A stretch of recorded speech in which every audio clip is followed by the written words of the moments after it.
رب العالمين والصلاة والسلام على شرف الأنبياء والمرسلين سيدنا ونبينا وشفيعنا بالقاسم محمد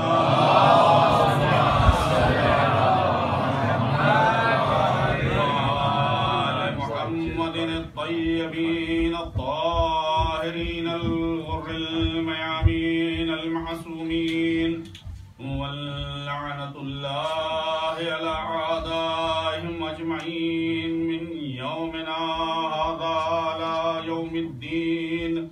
أما بعد فقد قال الله سبحانه وتبارك وتعالى في كتابه المبين. بسم الله الرحمن الرحيم. فاسألوا أهل الذكر إن كنتم لا تعلمون. صلوات پڑھیے.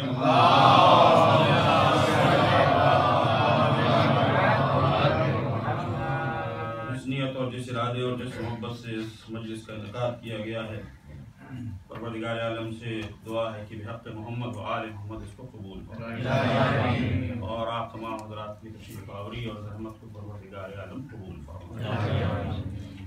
عزیزان گرامی، قبل اس کے کہ اس مجلس کے بارے میں کچھ بیان کیا جائے، ایک اطلاع آپ کو دینی ہے جو بار بار میرے ذہن سے نکل جاتی تھی جب بھی میں نے مجلس پڑھی ہے، اور وہ یہ کہ تقریباً 1 سال پہلے ایک مہم شروع کی تھی کہ نجف اشرف میں طلاب جو ہندوستان اور پاکستان سے آتے ہیں ان کے قیام کی اب جگہ نہیں ہے، اور خود نجف اشرف میں اب جو ریئل اسٹیٹ پراپرٹیز ہیں ان کی قیمت بہت بڑھ گئی ہے. جو شہریہ ان طلاب کو ملتا ہے وہ ناکافی ہے ان کے رہنے کے لیے ہی، ان کے نان و نفقے کے لیے، اور کرائے پہ مکان پر رہنا ان کے لیے ناممکنات میں سے ہے. لہذا ایک کمرے میں تقریباً 7 یا 8 طلاب رہ رہے تھے، اور ان کا سامان بھی اس میں، اور ان کی تعلیم بھی اس میں، اور تمام چیزیں. تو آپ اندازہ کر سکتے ہیں کہ چھوٹی سی جگہ میں اتنے لوگ کیسے رہیں گے. تو یہ جب خبر مجھے ملی تھی تو آپ حضرات کے تعاون کے تحت، اور آپ حضرات نے مسلسل تعاون کیا، ہم نے وہاں پر ایک مکان خرید لیا ہے، جو کو خریدے ہوئے بھی تقریباً 6 مہینے سے اوپر ہو چکا ہے. صلوات پڑھنے محمد.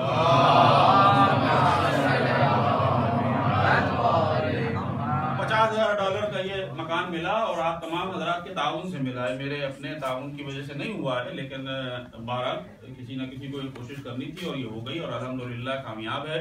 12 طلاب اس میں رہ رہے ہیں، اور امید ہے کہ ابھی تقریباً 2-4 اور اس میں رہ سکتے ہیں.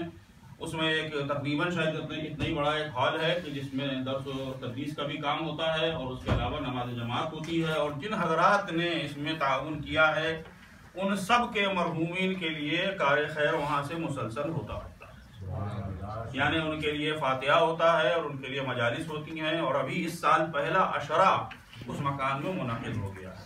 اس مکان کے نام رکھنے کی ایک مشکل تھی، تو میں نے یہ تجویز دی تھی کہ آپ تمام ان ائمہ کے نام کہ جن کے نام پر عام طور پر ہم کوئی گھر نہیں بناتے ہیں، نہ عزاخانہ بناتے ہیں، مثلا 5ویں امام کے نام پر، مثلا 6ٹھے امام، 8ویں امام، 9ویں امام، 10ویں امام، 11ویں امام، ان کے نام پر کوئی چیز زیادہ بنتی نہیں ہے.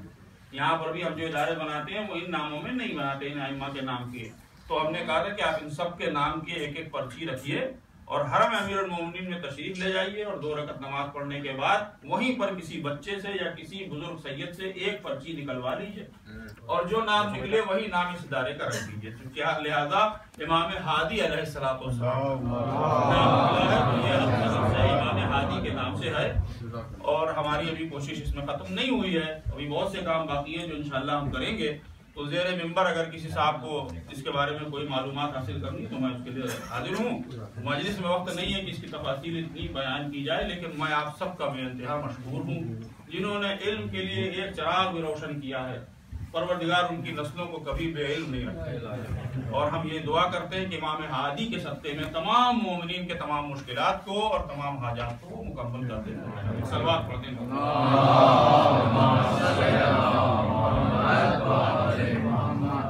گرامی، پروردگار عالم نے دین جو بھیجا ہے وہ ایک تدبیر کے تحت بھیجا ہے. دین ہم تک آیا، وہ دین یوں نہیں آیا ہے کہ صرف اس نے بھیج دیا اور اس کے بعد اس نے ہم کو دعوت دی ہے کہ اس تک پہنچ جائیں، اور اس تک پہنچنے کا کوئی اس نے راستہ ہم کو مہیا نہیں کیا ہے، ایسا نہیں ہوا ہے۔ پروردگار عالم نے ایک لامتناہی سلسلہ انبیاء کا تھا کہ جس کے ذریعے اپنے تک پہنچنے کے لیے، اپنی معرفت کے لیے اس نے انتظام کیا۔ جب انبیاء کا سلسلہ ختم بھی ہو گیا تو اس کے بعد بھی پروردگار نے یہ اہتمام کیا کہ ایسا نہ ہو کہ ہم جیسے لوگ کہ جو بعد انبیاء پیدا ہوئے ہیں ان کو ہدایت نہ مل سکے، لہذا ایک سلسلہ امامت کا آغاز ہوا، اور وہ سلسلہ امامت رسالت کے ساتھ تھا ابتدا سے ہی، ہوتے ہوتے غدیر میں اعلان عام ہوا، اور اس غدیر کے اعلان عام کے بعد وہ سلسلہ امامت چلتے ہوئے اب تک پہنچ چکا ہے۔ 11 صدی تقریباً ہو گئی ہیں، جو آخری امام پردہ غیبت میں ہے، لیکن ہدایت کا بہرحال سرچشمہ وہی ہے اور کوئی ہے۔ تو اب اگر دین اللہ کا ہے اور دین اللہ کی طرف سے بھیجا گیا ہے اور اس کی تدبیر اس کے ساتھ شامل ہے، اور وہ چاہتا یہ ہے کہ لوگ اس تک پہنچ جائیں اور اس کی معرفت حاصل کریں اور اس کی بلندی کا احساس کریں اور اس کی ربوبیت کو مانیں اور اس کی خلاقیت کو مانیں اور اس کے سجدے کریں اور اس تک پہنچ جائیں اور اپنے آپ کو ہدایت یافتہ محسوس کریں، تو اس کے لیے اس نے یہ 12 اماموں کا جو سلسلہ پیدا کیا، اس سلسلے میں ایک سے ایک امام تھا جو اول سے لے کر آخر تک محمد ہی محمد تھا، درمیان میں اوسط میں بھی محمد تھا، کوئی علی تھا اور کوئی محمد تھا اور کوئی جعفر تھا اور کوئی کاظم تھا، لیکن سب میں ایک ہی نور محمدی تھا جو جلوہ فگاں تھا، جو نظر آتا تھا۔ اور آخری حجت جب گئی ہے پردہ غیبت میں تو اس نے جانے سے پہلے یہ اہتمام کر دیا کہ ایسا نہ ہو کہ اس کے پردہ غیبت میں جانے کے بعد انسان یہ سمجھے کہ اس کی ہدایت کے کوئی انتظام نہیں ہے، وہ گمراہ ہو سکتا ہے، پیش خدا یہ عذر پیش کر سکتا ہے کہ ہم کو تو پتہ ہی نہیں تھا دین کے بارے میں، ہم کو اطلاع ہی نہیں ہوئی، ہمیں کوئی ہدایت کرنے والا ہی نہیں تھا۔ لہذا پروردگار عالم نے غیبت صغریٰ سے لے کر غیبت کبریٰ تک آنے میں بھی اہتمام کیا، اور اس کے بعد بھی اہتمام کر دیا ہے تاکہ انسان اپنے راستے کو تلاش کر کے حق تک پہنچ جائے۔ یہ آیت جو میں نے عنوان قرار دی ہے، اس میں ارشاد ہو رہا ہے کہ فَاسْأَلُوا أَهْلَ الذِّكْرِ إِن كُنتُمْ لَا تَعْلَمُونَ، اہل ذکر سے پوچھو اگر تمہیں کچھ نہیں معلوم ہے تو ان سے سوال کرو۔ اب سوال یہ ہوتا ہے کہ ذکر، اہل ذکر کون ہے، ذکر کون ہے؟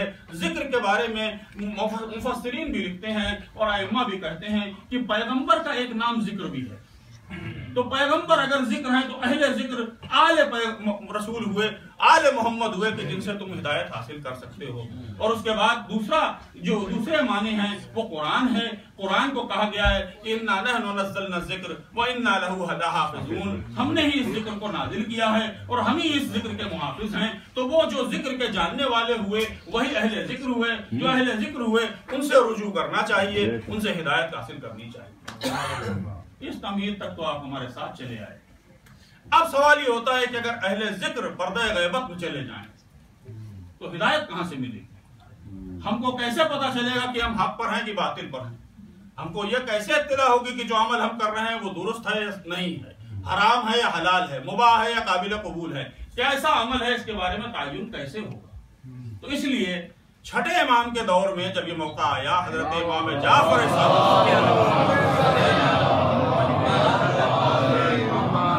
آپ نے فرمایا کہ تم ان سے رجوع کرو کہ جو صائنا لنفسہ، کہ جو اپنے نفس کے محافظ ہوں، حافظا لدینہ، جو دین کی محافظت کرنے والے ہوں، مخالفا لہواہ، جو اپنی ہوا اور ہوس کے مخالف ہوں، اپنی خواہشات کے مخالف ہوں، ان کی طرف تم رجوع کرو۔ مطیع لامر مولا، جو اپنے مولا کے امر کے مطیع ہوں۔ فللعوام یقلدہ، پھر عوام کو چاہیے کہ ان کی تقلید کرے۔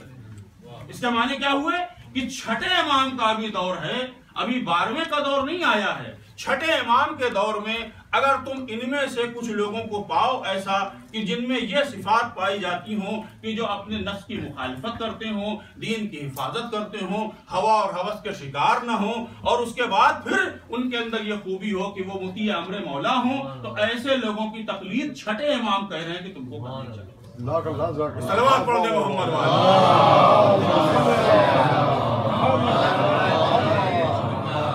امام کا جب دور آیا اور آپ غیبت میں تھے، غیبت صغریٰ میں تھے، اور اس کے بعد پھر ہوتے ہوتے جب 4 نواب امام یعنی 4 نائب امام کا سلسلہ ختم پر ہونے والا تھا، تو اس وقت امام نے آخری نائب کو ایک اطلاع دی کہ اب تمہارے 3 دن بچے ہیں اور اس کے بعد تم اس دنیا سے چلے جاؤ گے، تمام اپنے امور کو درست کر لو. اور اس کے بعد امام فرماتے ہیں اما الحوادث الواقعہ، اب اگر کوئی مشکل ہو، واقعات ہوں، زمانے کے حوادث ہوں، تو تم کو کیا کرنا چاہیے؟ رجوع کرو ان سے کہ جو ہمارے حدیث کے روات ہیں، جو ہماری حدیث کو بیان کرنے والے ہیں، راوی ہیں، ان سے تم رجوع کرو. اور پھر فرماتے ہیں کہ وہ تمہارے اوپر ویسے ہی حجت ہیں کہ جیسے میں ان کے اوپر حجت ہوں. یعنی حجت کے سلسلے میں اگر اللہ کی طرف سے حجت آ گئی ہے، یعنی دلیل پیش کر دی گئی ہے، تو اب اگر وہ دلیل تمہارے لیے بن کے آئے ہیں، تو اب امام یہ فرما رہے ہیں کہ میرے بعد اب سلسلہ یوں ہوگا کہ تمہیں روات حدیث کی طرف متوجہ ہونا. اب حضور والا میں آپ سے کیا کہوں، درد بہت ہے میرے دل میں، اور آپ کہیں گے کہ ہر دفعہ ایک نیا درد یہ بیان کر دیتے ہیں. ہر دفعہ آتے ہیں تو قوم کے درد کو بیان کرنا شروع کرتے ہیں. ایک عرصہ پہلے میں نے کہا تھا کہ کم سے کم اتنا تو عقل ہونی چاہیے کہ جب کھانا کھایا ہے تو پلیٹ کہاں پھینکی جائے اور کب کہاں پھینکے جائیں. آپ لوگ نے بعد میں میری ہنسی بھی اڑائی، مذاق بھی اڑایا. خیر بہرحال میں نے میرے پسے پشت میری غیبت کو میں نے جائز قرار دے دیا، اس لیے پڑھ دے محمد.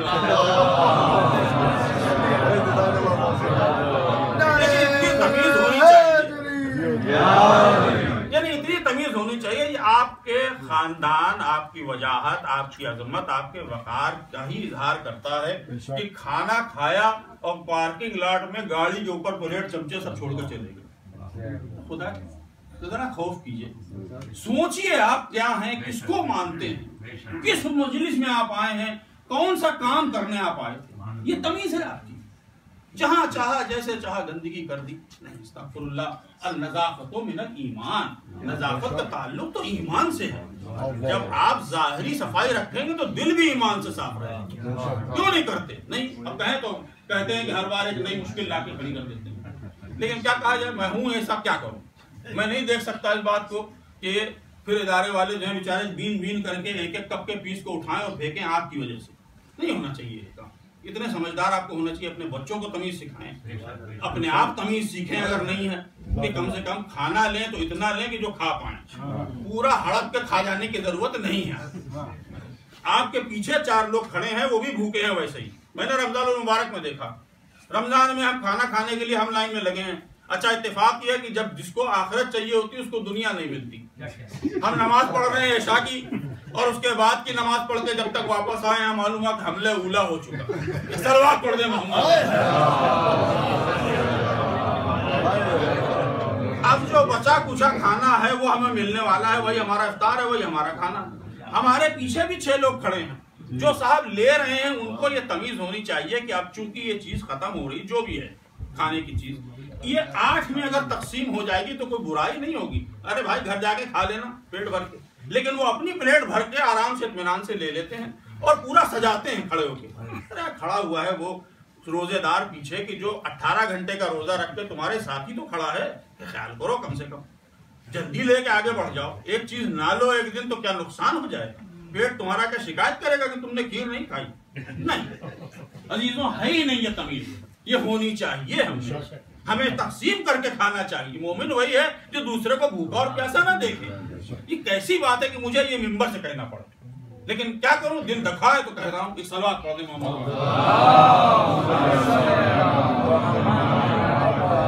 اب یہ جو موضوع میں نے چھیڑا ہے اس کے لیے بھی دل دکھا ہی ہے، اس لیے کہہ رہا ہوں. مجھے کوئی شوق نہیں ہے. میں آپ سے صبح سے میں کہہ رہا ہوں، فجر کی نماز سے میں امام زمانہ سے دعا مانگ رہا ہوں کہ میرے مولا، میں آپ کا بیان کرنے آ جا رہا ہوں. آج میری آپ مدد کیجئے گا، میں غلط بات نہ کہوں، لیکن جو کہہ رہا ہوں دل سے کہہ رہا ہوں. میں دل کے باہر سے کوئی بات نہیں کہہ رہا ہوں. میرا مولا گواہ ہے. میں نے اس سے مانگا ہے آج کہ میں آج سچ بات بولوں گا، حقیقت بولوں گا. آج اس لیے میرے دل کی درد کو سن لیجئے ایک مرتبہ. صلوات پڑھ دیجئے.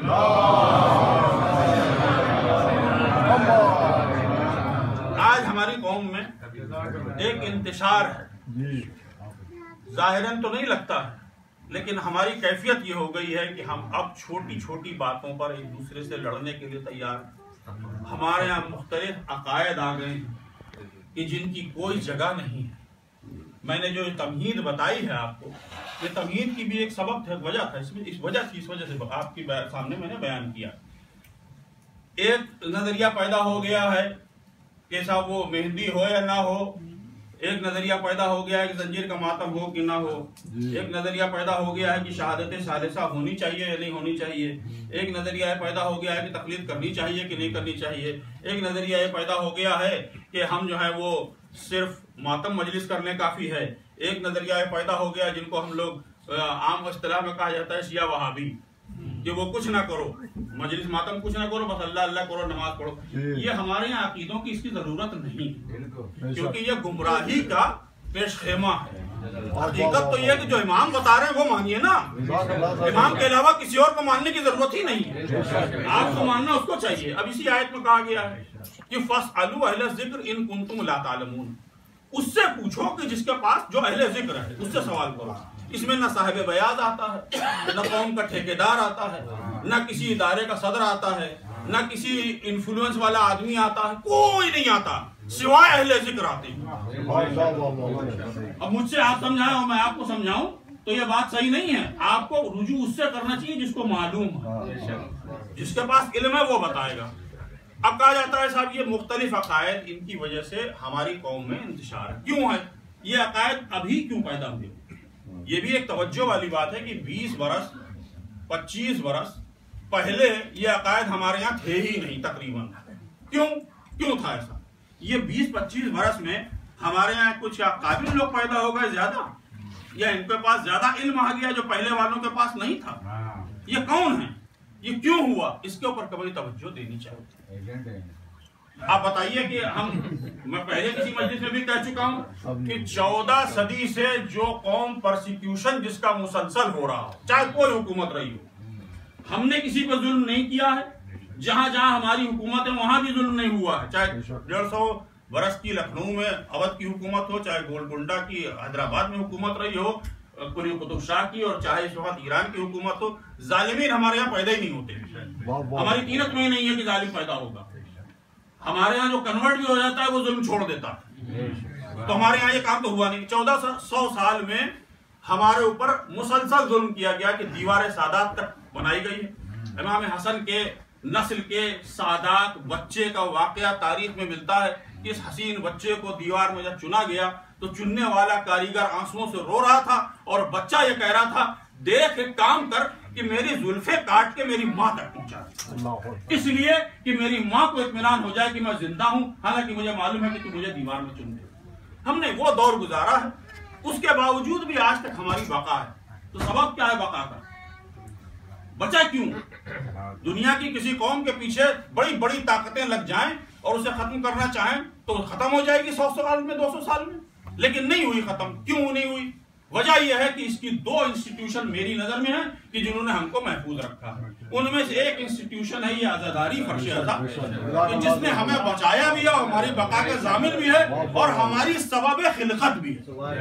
اس کے علاوہ کچھ نہیں۔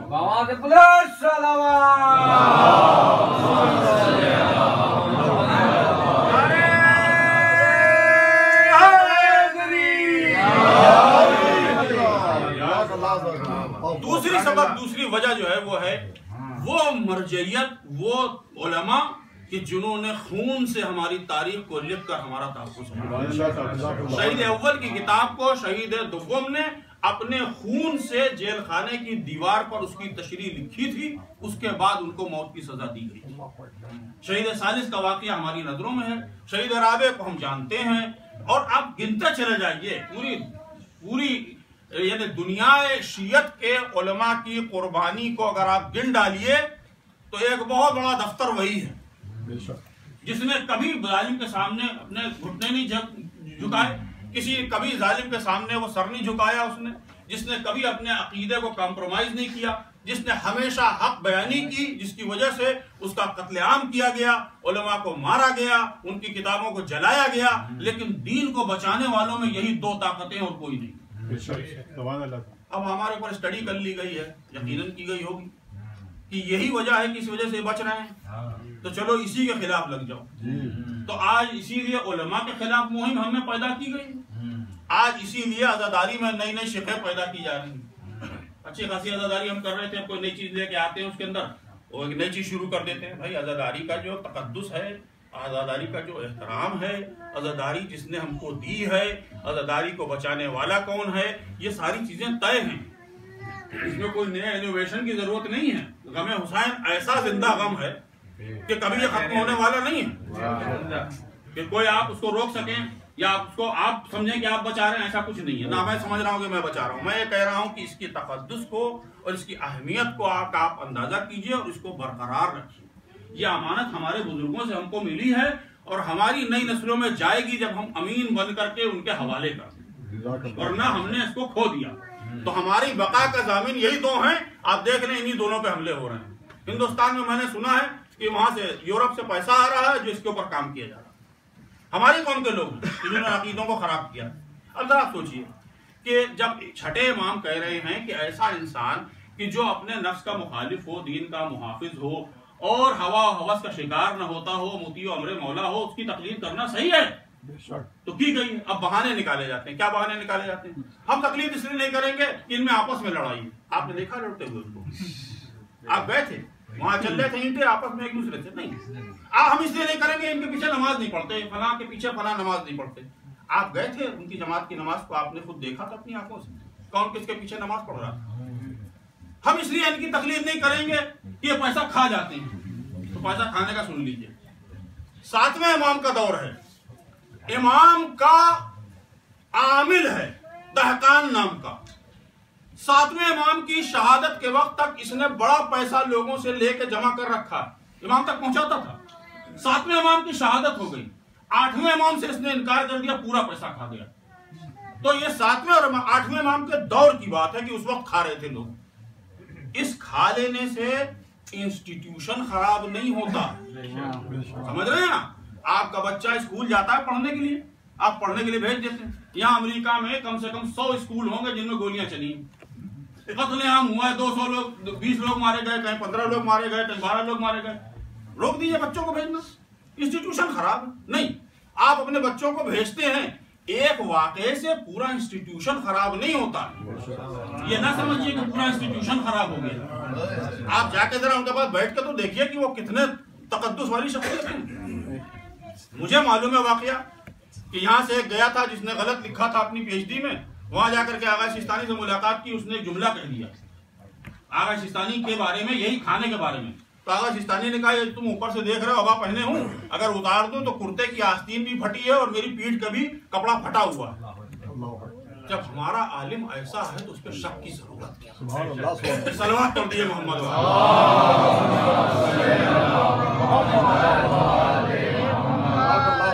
شیخ صدوق کی ولادت کے بارے میں آپ کو معلوم ہے؟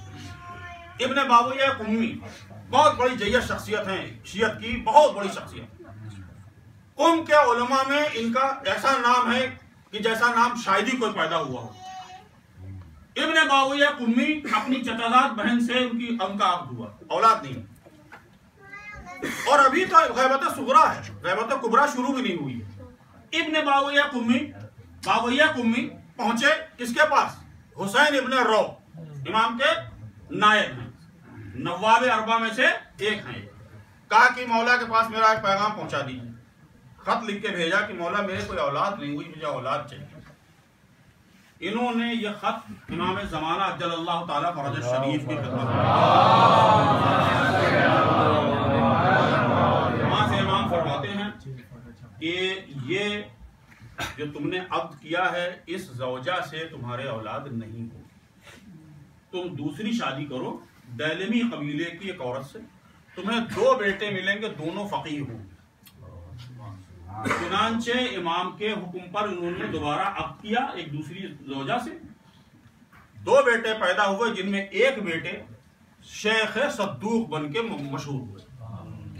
تو یہ آدمی جو اتنا بڑا جید عالم ہو، اتنی بڑی ہستی ہو، امام سے بیٹے کے لیے مانگ رہا ہے دعا، اور دعائے امام زمانہ کے سبب میں شیخ صدوق پیدا ہوتے. اس سے بڑی کوئی ہستی ہو سکتی؟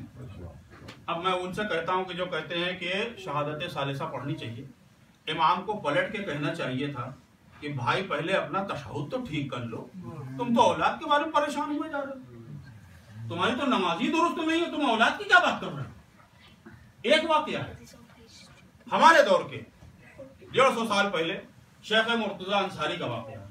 شیخ مرتضی انصاری کا ایک شاگرد تھا جو کربلا محلہ میں رات کے وقت کہتا ہے کہ نصف شب کے بعد میں نکلا، بارش ہوئی تھی، پوری سڑکوں پر کیچڑ تھا، رات کے اندھیرے میں چراغ لے کے باہر نکلا، میں تھوڑی دور چلا تھا، میں نے دیکھا کہ میرے استاد شیخ مرتضی انصاری بھی آگے آگے چل رہے ہیں۔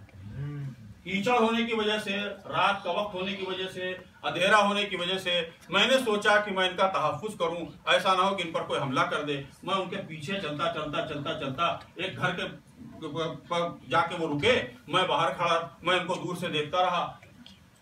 شیخ مرتضی انصاری نے اس گھر پر کھڑے ہو کے پوری زیارت جامعہ پڑھی، لحن کے ساتھ، اطمینان سے پوری زیارت جامعہ پڑھنے کے بعد ایک مرتبہ گھر کھلا، وہ اندر چلے گئے۔ میں مطمئن ہو گیا کہ اب یہ گھر میں چلے گئے، میں واپس آ گیا۔ چند دنوں کے بعد میں نے شیخ مرتضی سے پوچھا کہ شیخ آپ رات میں اس دن فلاں وقت گئے تھے اور آپ ایسے گئے تھے، کہاں گئے تھے، آپ کس سے ملنے گئے تھے؟ تو شیخ مرتضی انصاری نے بتانے سے پہلے انکار کر دیا۔ جب بہت اصرار ہوا تو انہوں نے شرط میں بتایا کہ جب میں مر جاؤں تب اس واقعے کو بتانا، میری زندگی میں اس کو بیان نہ کرنا۔ چنانچہ ان کے انتقال کے بعد انہوں نے واقعہ بتایا تو کہا کہ شیخ مرتضی انصاری نے یہ کہا کہ میں جب مجھے ضرورت ہوتی ہے امام سے کسی مسئلے کا حل پوچھنے کے لیے تو میں جاتا ہوں ایک گھر پر اور وہاں جا کر میں زیارت جامعہ پڑھتا ہوں، کبھی کبھار ایک بار پڑھنا ہوتی، کبھی کبھار میں 2 بار پڑھتا ہوں۔ اندر سے جب مجھے اذن مل جاتی ہے تو میں جا کر کے امام سے ملاقات کرتا ہوں اور امام سے اپنے مسائل کا حل حاصل کر لیتا ہوں، مگر اب تم اس گھر کو تلاش نہیں کر پاؤ، جاؤ جا کے ڈھونڈاؤ، کہیں نہیں ملے گا وہ گھر۔ تو اب جب شیخ کی براہ راست امام سے ملاقات ہو رہی ہے تو کیا امام یہ نہیں کہہ سکتے تھے کہ اپنا تشہد تو صحیح کر لو بھائی، تمہارا تو تشہد گڑبڑ چل رہا ہے، نماز کہاں سے قبول ہوگی، تم تو زیارت جامعہ پہنچ گئے، ارے ابھی تو نماز ہی قبول نہیں، جب نماز قبول نہیں تو کچھ قبول نہیں، ان قبلت ما سوا، ان ردت ما سوا۔ جب بیسک چیز ہی قبول نہیں ہو رہی جس کی بنا پہ سب قبول ہونا ہے تو زیارت اور باقی چیزیں تو بات کی بات ہے، مگر نہیں کہا۔ اب جھگڑا کہاں سے پیدا ہوا ہے؟ شیخ طوسی کی کتاب ہے مصباح المتحجر، اس کتاب کے کئی ایڈیشن ہیں، ایک پرانا ایڈیشن ہے، درمیان میں ایک ایڈیشن چھپا، ایک بعد میں چھپا، آپ جا کے ڈھونڈ لیجئے، مل جائیں گے آپ کو شاید دونوں تینوں۔ پہلے ایڈیشن میں شہادت ثالثہ کے بارے میں کوئی بات نہیں، دوسرے ایڈیشن میں جس نے بھی چھاپا ہے اس نے خیانت کی اور اس نے یہ چیز ایڈ کر دی، تیسرا ایڈیشن چھپا اس کے بعد کا اس میں بھی نہیں ہے، تو اس کا مطلب کہیں نہ کہیں خیانت ہوئی ہے، یہ اسی کو بیٹھے ہوئے ہیں کہ نہیں پڑھنا چاہیے۔ اب آپ سے کہوں صلوات پڑھیے محمد والے محمد،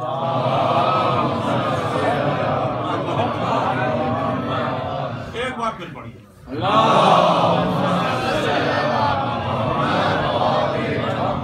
چلیں اب 2 پڑھ لیا تو تیسری مرتبہ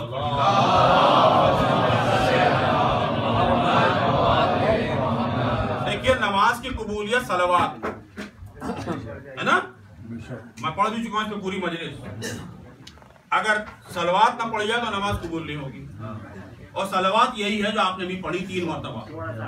اور آگے آ جائیے آپ حضرات تھوڑا تھوڑا، آج کی ذرا خشک ٹیڑھی میڑھی گفتگو ہے تو ذرا آپ لوگوں کو زحمت تو ہوگی، لیکن بہرحال یہ اصلاح کی ضرورت ہے۔ آ جائیے اور آگے آ جائیے، صلوات پڑھتے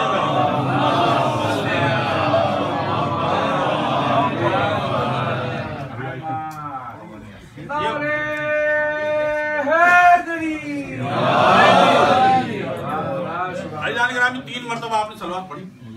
نماز میں آپ پڑھتے ہیں صلوات نہ ہو نماز میں تو نماز قابل قبول نہیں ہے نا، یہی ہے کہ صلوات میں آپ حضرت علی کا نام کیوں نہیں لیتے؟ بھائی آپ مولا علی کو مانتے ہیں کہ نہیں مانتے ہیں؟ مانتے ہیں، آپ کہتے ہیں اللہم صلی علی محمد و آل محمد، حضرت علی کا نام کیوں نہیں لیا آپ نے؟ اتنی اہم چیز میں آپ حضرت علی کا نام نہیں لینا۔ اگر میں آپ سے یہ بحث کرنا شروع کر دوں تو آپ کیا کہیں گے؟ آپ میرے بارے میں یہی رائے قائم کریں گے کہ ناصر صاحب احمق ہو گئے، وہ ہوں بھائی، میں ہوں، اپنی حماقت کو مانتا ہوں، میں اس میں کوئی شک نہیں، لیکن میں یہ کہہ رہا ہوں کہ جب آپ نے صلوات پڑھ دی اللہم صلی علی محمد و آل محمد تو سب آ گئے، اس میں کوئی الگ الگ نہیں ہوا۔ اچھا اب اگر اس پہ بحث کرنے پہ آ جائیے آپ، تو میں کہتا ہوں کہ اسی تشہد میں جس کے لیے اصرار ہو رہا ہے کہ امیر المومنین کی ولایت بھی کرنی چاہیے، اور اقوال بیان کر دیے جاتے ہیں. تو اقوال وہ ایک الگ چیز ہے کہ جب امام نے کہا کہ جب اللہ کا ذکر ہو اور رسول خدا کا ذکر ہو تو علی کا ذکر بھی کرو. لیکن نماز ایک واجبات میں ایک رکن ہے، ایک طریقہ ہے پڑھنے کا.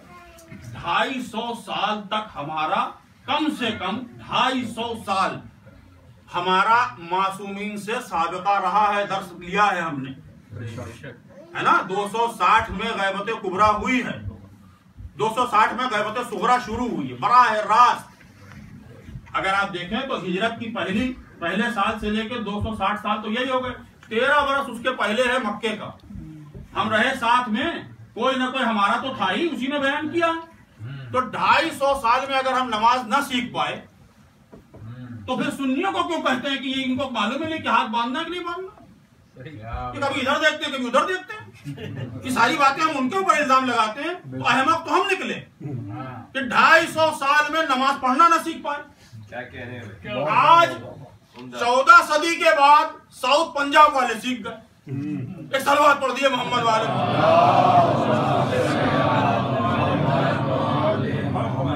تو تشہد میں آپ کیوں نہیں لیتے؟ آپ حضرت علی کا نام لیتے ہیں تو میں کہتا ہوں امام حسین کا نام کیوں نہیں لیں گے؟ امام حسین دین کے بچانے والے ہیں. شاہست حسین بادشاہت حسین دی است حسین دی پناہت حسین حقا کے بنا اے لا الہ است حسین. تو امام حسین نے تو بچائیے یہ دین. تو تشہد میں آپ نام کیوں نہیں لیتے ان کا؟ لینا چاہیے؟ نہیں لینا چاہیے. لیجیے امام کا بھی نام. اور جس امام کے امامت میں، دور امامت میں آپ اس وقت موجود ہیں، 12ویں امام، ان کا نام کیوں نہیں لیں گے آپ؟ کیوں نہیں لیں گے بھائی؟ آپ ان کی امامت میں ہیں، زیر امامت ہے، امام زمانہ ہیں، آپ کیوں نہیں لیں گے؟ تو ہوا یہ کہ 14 معصومین کے نام آپ لے لیجئے. حضرت رسول خدا سے شروع ہوئیے اور آخری امام تک تو آ جائیے تشہد میں، ٹھیک ہے؟ یہ پورے 14 نام آپ کو لینے پڑیں گے. اور رسول خدا بھی آخری ہیں، انبیاء کے سلسلے کے آخری رسول ہیں، ختم رسول ہے نا، یہی ہم کہتے ہیں. لیکن اس کے پہلے 1,24,000 1,24,000 اور قرآن مجید کی آیت ہے کہ آمنا برسولہ و کتبہ، تو پوری آیت ہے کہ ایمان لاؤ سابق کے تمام انبیاء پر، ان کی تمام کتب پہ، ملائکہ پہ، سب پہ لاؤ ایمان. تو ان کا نام کیوں نہیں لیں گے آپ؟ جن جن کا معلوم ہے کم سے کم ان کا تو لے لیجئے. تو آپ کہنا شروع کیے کہ اشہد ان آدم صفی اللہ، اشہد ان نوح نبی اللہ، اشہد ان ابراہیم خلیل اللہ، اشہد ان اسماعیل ذبیح اللہ. آپ کرتے چلے جائیے، سارے انبیاء کے نام لیتے چلے جائیے. تب آئیے رسول اللہ. تو حضور والا پوری تلقین پڑھ لیں گے آپ، ایک صلوات پڑھ دیں محمد والے.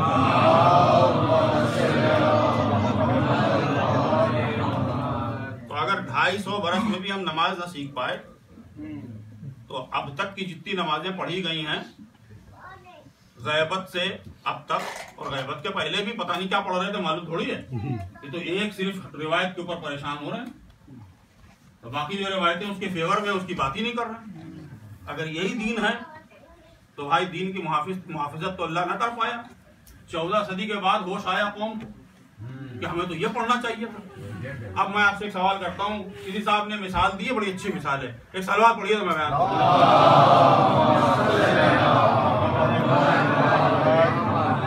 کیا آپ حضرات جانتے ہیں کہ آکسفورڈ ڈکشنری جو ہے دنیا کی مائناس ڈکشنری ہے، کتنے سال سے چھپ رہی ہے؟ کم سے کم 100-200 سال تو ہو ہی گئے ہوں گے. جب سے آکسفورڈ یونیورسٹی بنی ہوگی اس کے بعد انہوں نے شروع کیا، 100 سال رہے. آج جو آکسفورڈ یونیورسٹی یہ ڈکشنری چھپتی ہے، یہ ہر سال نئی چھپتی ہے. اس کے اندر کچھ حروف کو، کچھ الفاظ کو وہ ایڈ کر دیتے ہیں.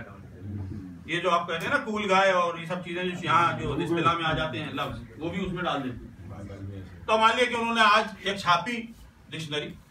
اب وہ ڈکشنری چھپ کے میرے پاس آئی اور میں نے اس کے اندر 4 غلطیاں نکال لی. مثلا میں نکال لوں پرنٹنگ مسٹیک، جو بھی وجہ ہو. اب میں نکالنے کے بعد میں کیا کروں؟ بولیے آپ کا کیا خیال ہے کہ مجھے کیا کرنا چاہیے؟ اس ڈکشنری کو جس میں چھپی ہے اور لاکھوں کی تعداد میں چھپی ہوگی، ہزاروں کی تعداد میں جتنی چھپتی ہوگی، میں اس کا کیا کروں؟ مجھے جانا چاہیے آکسفورڈ کے پاس کہ نہیں؟ پبلشر کے پاس جانا چاہیے کہ نہیں؟ اس سے کہوں کہ بھائی 4 غلطیاں ہیں اس کے اندر کو ٹھیک کرو، تاکہ اگلے سال وہ چھاپ کر کے اس غلطی کو صحیح کر دے گا. میں وہاں جا نہیں رہا ہوں، یہاں چیخ رہا ہوں. وہی حال ہے بھائی. اگر آپ نے یہ غلطی ڈھونڈ لی تھی تو پہلا تو امکان یہ ہے کہ شیخ صدوق، شیخ مفید، شیخ مرتضی انصاری، مقدس اردبیلی اور نہ جانے کتنے ایسے جید علماء گزر چکے ہیں وہ ڈھونڈ نہ پائے اور آپ ڈھونڈ لے گئے. پہلا تو مسئلہ یہی ہے. اچھا اگر آپ نے کر بھی لیا ہے تو جانا کیا، کرنا کیا چاہیے؟ ساؤتھ پنجاب میں چیخنا چاہیے یا جا کر کے بات کرنی چاہیے ان کے پاس کہ جن کے پاس علم ہے کہ بھائی دیکھیے اس نے تو سب غلطی کر رہے ہیں. ان کے پاس گئے نہیں ہیں، اپنی طرف سے شور مچا رہے ہیں اور ان کے مقلدین بھی موجود ہیں جو ان کے ساتھ شور مچا رہے ہیں. آپ مانیے نہیں. کیوں؟ مان لینے میں کیا پرابلم ہے؟ کسی فقیہ کی بات کو مان لینے میں پرابلم کیا ہے؟ ہمارے پاس تو دلیل ہے کہ امام نے کہا اس لیے ماننا ہے. جو نہیں ماننا وہ دلیل دے کہ منع کیا نہ ماننا. لا کے دینی پڑے گی دلیل آپ کو کہ ہاں انہوں نے کہا ہے کہ میرے غیبت میں جانے کے بعد خبردار کسی عالم کے پاس نہ جانا، جاہل رہنا. اگر کہا ہے میں ماننے کو تیار ہوں. تو بھائی جب ثبوت نہیں ہے تو جھگڑے کی ضرورت نہیں، انتشار کی ضرورت نہیں. تقدس عزاداری کو، تقدس علم کو برقرار رکھیے، علم سے آشنا ہوئیے، دور نہ بھاگیے. حقیقت یہ ہے حضور والا کہ ایک امام کی اگر حدیث ہو ہم اس کی تشریح نہیں کر سکتے. میں آپ اس کو بھی چھوڑ دیجئے، میں آپ کی بات کر رہا ہوں. آپ کی جو بھی زبان ہے، اردو، گجراتی، پنجابی، ہندی، جس زبان جو آپ کی مادری زبان ہے، میں اگر ایک ٹیڑھا میڑھا ایک پیج آپ کے سامنے لکھ کے آپ ہی کی زبان میں رکھ دوں، آپ سے کہوں گے تشریح کیجئے تو آپ کے بھی گھوڑے کھل جائیں گے. حقیقت یہ ہے کہ آپ تشریح نہیں کر پائیں گے کیونکہ اپنی زبان میں ہی آپ الجھ جائیں گے. اپنی زبان کے الفاظ کو آپ ٹھیک سے نہیں جانتے. ایک ہی جملے میں آپ کو دونوں چیزیں مل جائیں گی. امام کی ایک حدیث ہے، اور کیا حدیث ہے سنیے آپ. حدیث کس سلسلے میں ہے؟ اب یہ سوال ممبر والا نہیں ہے لیکن بہرحال چونکہ بات ہے تو مجھے بیان کرنا ہی ہے. غلاظت کے بیچنے کے سلسلے میں. انسانی جو غلاظت ہوتی ہے اس کو بیچا جا سکتا ہے کہ نہیں؟ تو پہلا تو ایک جو اوپر اوور آرچنگ جو فتویٰ ہے اور اصول ہے وہ یہ ہے کہ کسی بھی نجس چیز کو آپ بیچ نہیں سکتے. اب آپ کہیں گے غلاظت کون بیچے گا؟ تو میں آپ کو بتاؤں، وہ انڈیا میں جو رام دیو ہے نا آج کل دوا بنا رہا ہے. میں آپ کو بتا رہا ہوں، حقیقت بتا رہا ہوں. وہ جو دوا بنا رہا ہے تو گائے کا پیشاب اس وقت انڈیا میں پیٹرول اور دودھ سے مہنگا ہو گیا ہے. اندازہ ہوا آپ کو؟ بیچا جا سکتا ہے، پیسے بن سکتے ہیں، کروڑ پتی بن سکتے ہیں. یہ نہ کہیے. یہاں پر بھی آسٹن میں ہیومن ویسٹ سے وہ الیکٹریسٹی پیدا کر رہے ہیں. ہو سکتا ہے ایک دور آ جائے ابھی 10 سال بعد 20 سال بعد کہ ہیومن ویسٹ جو ہے وہ اسی سے آپ رچ ہو جائیں، کھاتے جائیے اور رچ ہوتے جائیں. ایک صلوات پڑھ دیں محمد والے. لیکن سوال کیا، چھٹے امام سے سوال کیا، ایک ہی حدیث میں امام فرما رہے، ایک ہی لائن ہے، امام فرما رہے ہیں کہ یہ حلال بھی ہے اور حرام بھی ہے. اب جو لوگ مانتے نہیں ہیں کسی عالم کو اور ماشاءاللہ خود ہی اجتہاد کر کے ساری چیزوں کا پتہ کر لیتے ہیں، ان سے میرا سوال ہے کہ اس کی تشریح کر کے مجھے بتا دیں کہ کب یہ حلال ہوتا ہے کب یہ حرام ہوتا ہے. ایک ہی جملے میں حلال اور حرام دونوں مولا نے بتلا دیا. تو وہی کر سکتا ہے کہ جو ماہر فن ہو، جس زبان کا بھی ماہر ہو اور جو فکر کا بھی جاننے والا ہو، جو روشنی اہل بیت سے نور لے کر اس کتاب کو پڑھے گا اور اس کی تشریح کرے گا، وہی بیان کر سکتا ہے. میں نہیں کر سکتا. تو اگر آپ نہیں سمجھتے اس بات کو تو آپ سمجھیے کہ یہ حقیقت ہے. یہ ہمارے بس کا روگ نہیں ہے بھائی کہ ہم دینی معاملات میں ان چیزوں کو چھیڑیں اور ان کا ہم اپنے طرف سے نتیجہ نکالنا چاہیے. ایک دوسرا آپشن ہے، اچھا ٹھیک ہے چلیں فرض کر لیں تھوڑی دیر کے لیے کوئی تقریر نہیں کر رہا، جتنے بیٹھے ہیں سب نے انکار کر دیا، استغفر اللہ، خدا نہ کرے وہ دن آئے، اللہ نہ کرے. لیکن اگر کر دیں تو آپ بتائیں کہ پھر دوسرا آپشن کیا ہے؟ کوئی دوسرا آپشن بھی تو معلوم ہو. پھر تو ہر آدمی اپنا اپنا اجتہاد چلائے. آپ کی ظہر کی نماز ہوگی زوال کے وقت، کسی اور نے اجتہاد کر لیا پہلے پڑھ لیں. پھر جمعے کی نماز بدھ کے دن ہو سکتی ہے. پھر اس کے بعد بہت کام ہو جائیں گے. 28 کو ہی چاند ہو جائے گا، پھر 29 کے چاند کے جھگڑے ہی نہیں رکھیں گے. ہم تو اپنی اجتہاد چلانا شروع کر دیں گے. ہر آدمی کا اپنا اپنا الگ ہوگا تو دین کا کیا اثر ہوگا؟ آپ کہاں جائیں گے؟ کیا ہوں گے؟ تو اس لیے ضروری اس بات، یہ ضرورت اس بات کی ہے کہ آپ صدق دل سے امام سے مانگیے کہ مولا ہدایت تو ہمیں آپ سے چاہیے. آپ جو وسیلہ اور جو راستہ بتائیں گے ہم اس پر جائیں. تحقیق کیجیے. آپ کو کوئی شخص مشکوک لگ رہا ہے نہ مانیے اس کی بات. میری بات کو میں آپ سے منوا ہی نہیں رہا ہوں اور نہ منواؤں گا کبھی. یہ تو آپ کا اپنا مسئلہ ہے. لیکن آپ خود کبھی صدق دل سے دین کے بارے میں بالکل صدق دل سے بیٹھ کے سوچئے کہ آخر امام ہیں تو ہمیں گائیڈنس ملے گا کہاں سے, ہدایت ملے گی کہاں سے, کون دے گا؟ کیا ہم کسی صاحب بیاض, کسی شاعر, کسی اور اس طرح کے شخصیت سے ہم دین حاصل کریں گے؟ یہ دین کے ہمارے محافظ ہو گئے کب؟ نہیں. ہمیں تو وہ چاہیے کہ جس کے لیے امام کہہ رہے ہیں کہ محافظاً لنفسہ, وہ چاہیے ہمیں تو پیور سے پیور چاہیے. ہم بازار میں بھی کوئی چیز خریدتے ہیں تو اگر اس پہ لکھا ہوتا ہے 99% تو ٹھیک ہے, 1% فیٹ ہے اس میں, تو ہم بھاگنا شروع کر دیتے ہیں کہ ہم نہیں خریدیں گے. بھائی 100% والا خریدیں. آپ کسی گوشت کی دکان پہ جائیے کہ تھوڑا سا سڑا ہوا گوشت لے لو ہم سے, آپ خرید لیں گے؟ نہیں خریدیں گے. آپ کی طبیعت اس کو گوارا نہیں کرتی. تو آپ کو بالکل پیور طریقے سے اخلاص نیت سے تلاش کرنا پڑے گا. اور جب تلاش کر کے کسی نتیجے میں پہنچ کے کسی کو مان لیں تو شک و شبہات کو دور کر کے ماننا شروع کر دیں. ایک صلوات پڑھ دیں محمد.